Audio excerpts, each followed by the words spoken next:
मध्य प्रदेश में कर्ज का आंकड़ा बढ़ता ही जा रहा है। वित्तीय वर्ष 2025-26 की प्रथम छमाही बजट से संबंधित आय और व्यय के विवरण में बड़ा खुलासा हुआ। इस आंकड़ों की माने तो राज्य सरकार पर कर्ज का बोझ जबरदस्त तरीके से बढ़ रहा है। राज्य सरकार रोजाना कितना कर्ज ले रही है और कितना कर्ज लेने की सीमा है, ये हम आपको विस्तार से बताएंगे। नमस्कार, मैं हूं आशुतोष और आप देख रहे हैं एमपी तक। एमपी सरकार पर कर्ज का बोझ बढ़ रहा है। कर्ज इतना हो गया है कि राज्य के कैबिनेट मंत्री कैलाश विजयवर्गीय को कहना पड़ रहा है कि चुनावी वादों को पूरा करने की वजह से खजाना खत्म होता जा रहा है। और जैसे हालात हैं उसे देखकर तो यही लगता है कि मंत्री जी का यह दावा सत्य साबित हो रहा है। वित्तीय वर्ष 2025-26 की प्रथम छमाही बजट से संबंधित आय और व्यय के विवरण के आंकड़े हैरान करने वाले हैं। इन आंकड़ों को नेता प्रतिपक्ष उमंग सिंघार ने भी शेयर किया है और कई दावे किए हैं।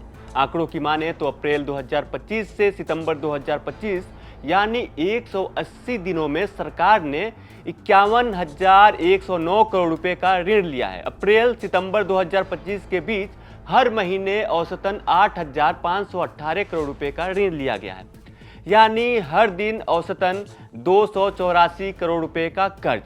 2025-26 के बजट में सरकार ने पूरे वर्ष के लिए 84,000 करोड़ रुपए के कर्ज लेने का लक्ष्य रखा था, लेकिन मात्र 6 महीनों में ही लक्ष्य का 60% हिस्से का कर्ज ले लिया गया। आपको जानकर हैरानी होगी कि 2024-25 वित्तीय वर्ष में 31,000 करोड़ रुपए का कर्ज लिया गया था, जो इस साल से 64% कम था।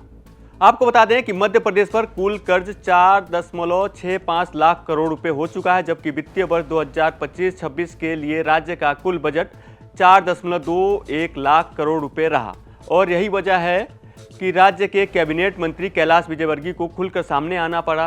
कैलाश विजयवर्गीय ने साफ कहा कि राज्यों के बजट की हालत बेहद खराब हो चुकी है और इसकी वजह चुनावी और राजनीतिक मजबूरियों के चलते की गई घोषणाएं हैं, जिसका सीधा असर सरकारी खजाने पर पड़ा है।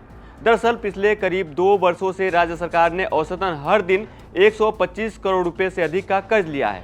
अकेले लाडली बहना योजना पर हर महीने तकरीबन 1,890 करोड़ रुपए खर्च हो रहा है, यानी सालाना 22,680 करोड़ रुपए। सरकार ने 2028 तक इस राशि को 3,000 रुपए प्रतिमाह करने का वादा किया है, जबकि मुख्यमंत्री ने भविष्य में इसे 5,000 रुपए प्रतिमाह तक ले जाने की इच्छा जताई है।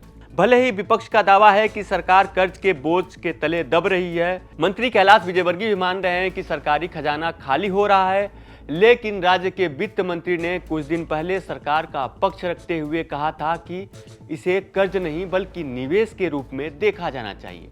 वित्त मंत्री, जो कि उप मुख्यमंत्री भी हैं, उनका कहना था कि भारत सरकार द्वारा तय सीमा के भीतर ही लोन लिया जाता है और कर्ज की पूरी राशि अधोसंरचना विकास में खर्च होती है। उन्होंने कहा कि विपक्ष इसे कर्ज बताता है, लेकिन सरकार इसे विकास के लिए किया गया निवेश मानती है। तो आपको यह खबर कैसी लगी, कमेंट में हमें जरूर बताएं और मध्य प्रदेश से जुड़ी तमाम बड़ी खबरें देखने के लिए देखते रहें एमपी तक।